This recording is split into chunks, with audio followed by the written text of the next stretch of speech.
Leo was 8 years old when he first noticed the window at the end of the hall. It wasn't special. Just a thin, vertical pane that looked out onto the neighbor's fence. But every night, at exactly 3 in the morning, the moonlight would hit it just right. Or so he told himself. The first time, he saw a shape. A hand. Pressed flat against the glass from the outside. He blinked, and it was gone. The second time, the hand was there again. Closer. Palm open. Fingers spread like a starfish. Leo didn't tell his parents. They would say it was a dream. But he knew. He knew because the third time, the hand moved. Tonight, Leo decided to stay awake. He sat on the edge of his bed, feet cold on the wooden floor, and watched the clock. 2:59. 3 o'clock. The house settled into a deeper silence. He crept to his door and opened it a crack. The hallway stretched out like a long throat. At the end, the window glowed faintly. He saw it again. Not just a hand. An arm. Sleeveless. Pale. It pressed against the glass, and then it began to slide downward, as if something was climbing up from below. Leo's breath caught. He wanted to run to his parents' room, but his legs wouldn't move. The arm stopped. The fingers curled. They tapped the glass. Once. Twice. 3 times. Leo counted the taps. 1, 2, 3. Then nothing. The arm hung limp against the glass, as if waiting. He felt a pull. Not physical. Something deeper. A whisper in his mind that said, "Look closer." He took a step into the hallway. The floorboards creaked. The arm twitched. He took another step. The silhouette behind the glass grew clearer. It was tall. Too tall. Its head nearly touched the top of the window frame. And it had no face. Just a smooth, pale oval where features should be. Leo stopped. The thing tilted its head. It knew he was watching. And then, very slowly, it raised one finger and pressed it to where its lips would be. A shush. A warning. Leo ran. He didn't remember deciding to. One moment he was frozen, the next he was sprinting toward his parents' room. He didn't look back. He didn't dare. He threw open their door and scrambled onto their bed, shaking his mother awake. She mumbled, "What is it, honey?" He couldn't speak. He just pointed toward the hallway. His father groggily got up and flicked on the lights. The hallway was empty. The window at the end was dark. But when they checked it in the morning, there were handprints on the outside of the glass. Small ones. Like a child's. But the window was on the second floor. There was nothing to stand on. They moved 3 weeks later. His parents said it was for work. Leo knew better. He never told them about the figure with no face. He never mentioned the handprints. But every night since, he checks the windows before he sleeps. Last night, he saw it again. In the new house. In the bathroom mirror. Standing behind him. It had found him. And this time, it smiled. Leo saw it standing in the yard. Not moving. Just watching. He pulled the curtain closed and pressed his back against the wall. His heart hammered. He wanted to scream, but his throat locked. His mother's footsteps padded down the hall. She knocked. "Leo, breakfast." He didn't answer. He couldn't. The face pressed against the glass from outside. No eyes. No mouth. Just skin stretched tight over bone. Leo whispered, "It's still here." His mother opened the door. She saw nothing. She told him he was having nightmares again. But Leo knew the difference between a dream and a visitor. That night, Leo didn't sleep. He sat with his back to the headboard, a flashlight in one hand, a baseball bat in the other. The house settled. Wood groaned. Pipes ticked. Every sound was a footstep. Every shadow was a shape. He heard breathing. Slow. Deliberate. Coming from under his bed. He didn't look. He knew if he looked, he'd see it. The thing that followed him from the old house. The thing that wanted him to see. His clock read 3:03 a.m. The breathing stopped. Then a whisper. Leo! Come out! He squeezed the bat tighter. He didn't move. He didn't breathe. Morning came. Leo checked the windows. Nothing. He checked the doors. Locked. He checked the kitchen. That's where he found them. Small handprints. Dozens of them. Covering the refrigerator, the cabinets, the countertops. They weren't there last night. He touched one. It was cold. Damp. His mother walked in and poured coffee. She didn't see them. She walked right past. Leo tried to point them out, but his hand stopped. The prints were gone. Just like that. He looked at his palm. A faint outline remained. Like a transfer. Like a promise. He washed his hands until they burned. The outline stayed. School was a blur. Leo couldn't focus. His teacher asked if he was okay. He said yes. He lied. At recess, he stood alone. The other kids played. He watched the tree lean. Nothing moved. But he felt eyes. When the bus dropped him off, his house looked normal. Too normal. The windows were dark. The front door was cracked open. He knew he closed it. He knew. He stepped inside. The air was thick. Stale. He called out. Mom? No answer. He walked through the living room. Empty. The kitchen. Empty. The hallway stretched ahead. At the end, his bedroom door was open. A single handprint marked the center. Fresh. Leo stepped closer. The room was empty. His bed was gone. His desk. His clothes. Everything. In the center of the floor sat a wooden chair. On the seat, a piece of paper. He picked it up. The handwriting was his own. It said, "I see you too." He dropped it. The door slammed behind him. He spun.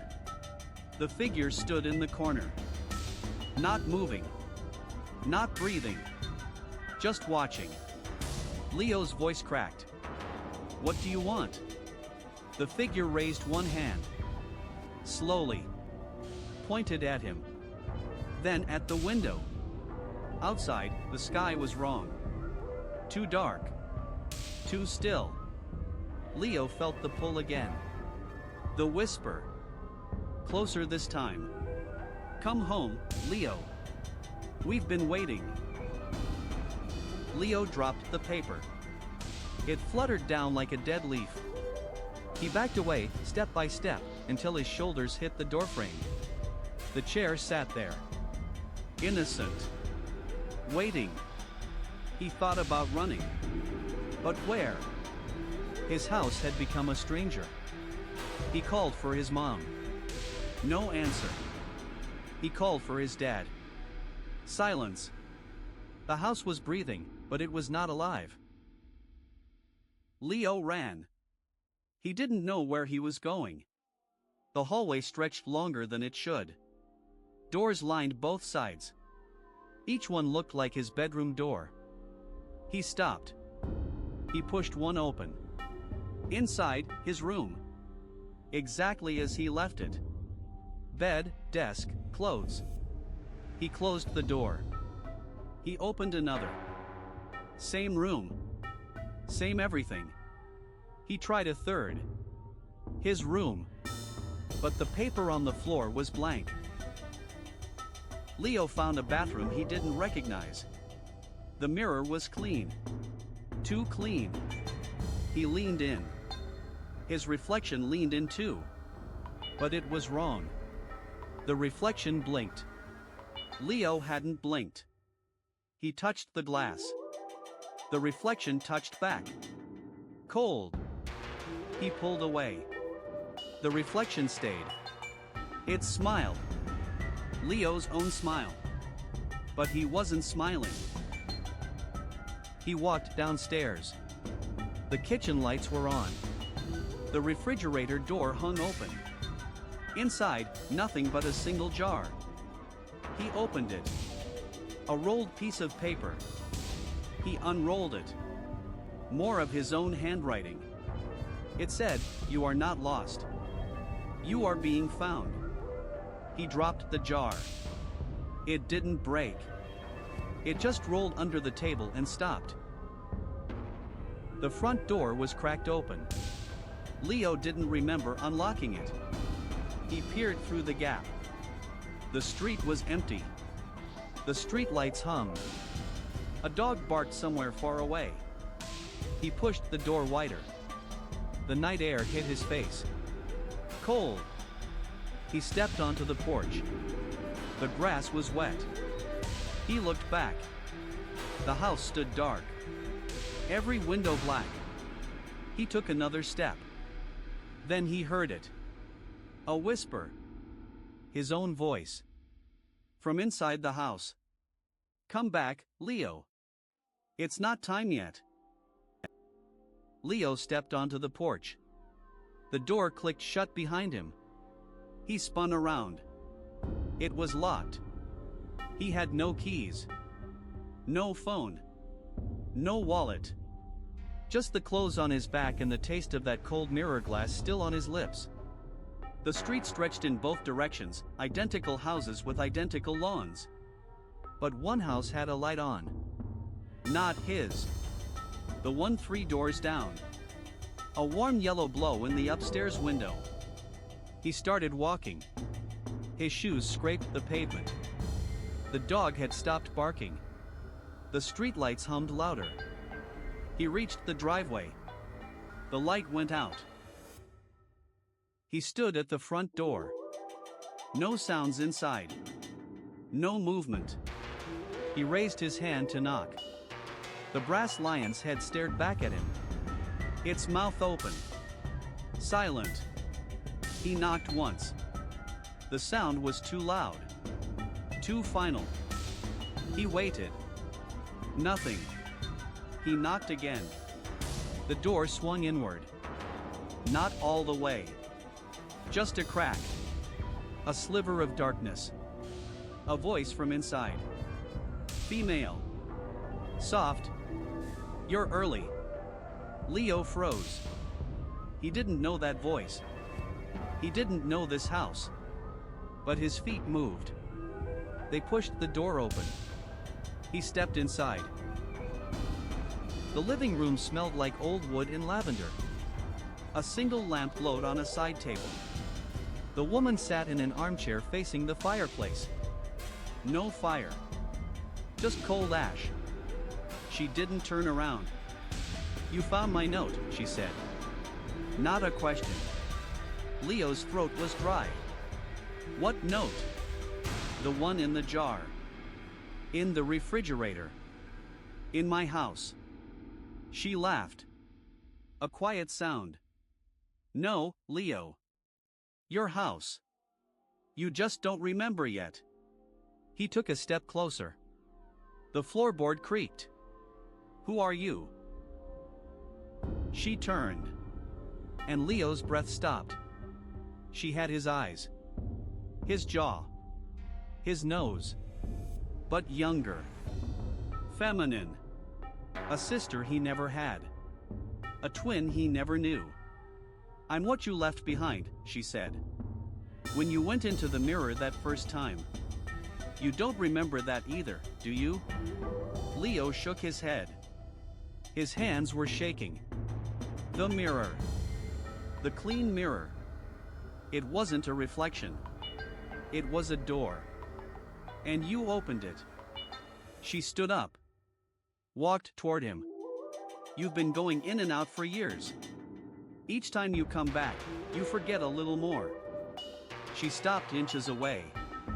This time, you forgot me. The clock in the corner ticked. Loud. Steady. Leo looked at his hands. They were older than he remembered. Veins. Spots. He looked at her. She was untouched by time. How long? He whispered. She tilted her head. Since you were 12. That first mirror. You saw something you wanted. A better life. So you stepped through. And you've been chasing it ever since. But every time you come back, the world is a little different. Because you changed it. Leo felt the floor tilt. His knees buckled. She caught him. Her hands were cold. Like the mirror. Like the glass. Like the truth he had been running from his whole life. Leo's knees buckled. He gripped the back of the sofa. 12 years old. He remembered the mirror. The silver surface rippling like water. He had touched it out of curiosity. And then nothing. Just a flash of light. He had woken up in his bed the next morning. He had never told anyone. She watched him now with calm patience. You stayed, he said. She nodded. I stayed on the other side. While you ran back to this world. I grew up there. In the place you escaped. She stood. Her movements were fluid. Unnatural. Like water pouring from a glass. She crossed the room and stopped inches from him. Do you want to know what I saw there? Leo couldn't speak. I saw the truth, she continued. The mirror doesn't show reflections. It shows choices. Every time you looked into it, you saw the life you abandoned. The family you left. The sister you forgot. Leo's chest tightened. I didn't know. Her touch was cold. Like touching glass in winter. You were supposed to remember, she whispered. The mirror chose you. But you chose to forget. She pulled her hand back. Now you're back. And I need you to finish what you started.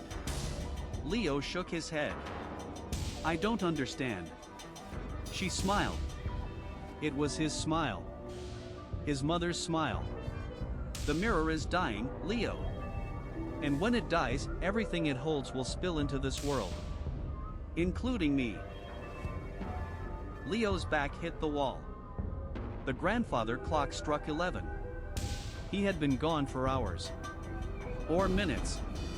Time moved differently here. She stopped in the doorway. You have until midnight, she said. Then the mirror shatters. And I become real. Or I fade. And you forget me again. Leo's throat tightened. How do I save it? She tilted her head. You already know. You just don't want to admit it. She was gone. Leo stood alone. The clock ticked. 59 minutes. He looked at his hands. They were still old. Still trembling. He knew what she meant. The mirror needed a keeper. Someone to stay on the other side. Someone to hold the reflection steady. He had run once. He could run again. But she would fade. And he would forget. Again. The front door creaked open behind him. A draft of cold air. And a voice he recognized. Leo. It was his mother. Leo's breath fogged the air. The clock's pendulum swung slow, heavy, like a heartbeat underwater. He pressed his palm to the glass. The woman's silhouette moved closer, then stopped. Her voice came from everywhere and nowhere. You cannot run, Leo. The mirror is in your blood now. He remembered fragments, a child's laughter, a woman's scream, the shatter of glass. His own face stared back from the clock's face, but younger. Much younger. The hallway stretched endless. Mirrors lined both walls. In each one, a different Leo looked back. The child Leo cried. The soldier Leo saluted. The old Leo, the one he was now, just stared. They all raised their hands at the same moment. Touched the glass. He felt the cold press on his fingertips through every reflection. She was right. He had been here before. He had chosen to forget. The last mirror was broken. A single crack ran from top to bottom. Inside it, she stood behind his reflection. Her hand rested on his shoulder. One eye was warm, like amber. The other was cold, like ice. You broke this, she said. The first time. When you chose to leave. Leo touched the crack. A sliver of glass fell. It didn't hit the floor. It floated, then vanished. His reflection began to change. The skin sagged. The hair thinned. The eyes grew hollow. She smiled, but it wasn't kind. Every second you stay, you age. Every second you run, I fade. She stepped closer in the glass. Her hand reached through the crack. Not to him. Into him.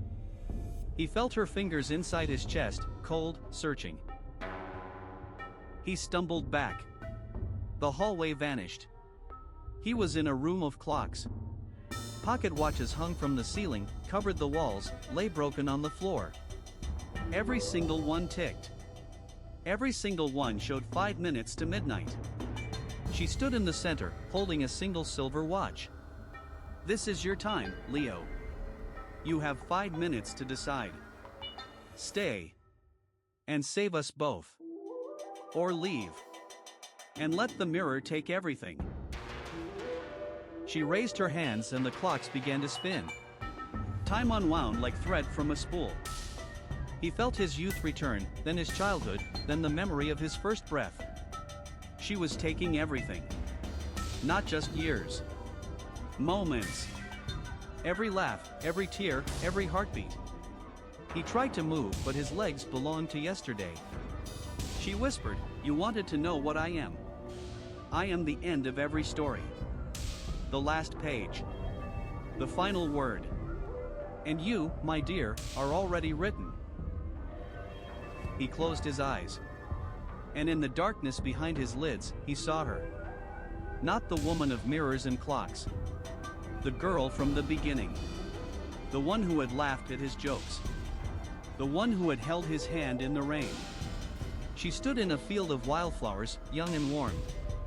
She said, "Remember me. Not as the end. As the beginning." He opened his eyes. The clocks were slowing. One hand reached toward him, not to take, but to offer. He took her hand. The glass between them shattered into diamonds. She stepped through, and for one perfect moment, they were both whole. The crack in her eye healed.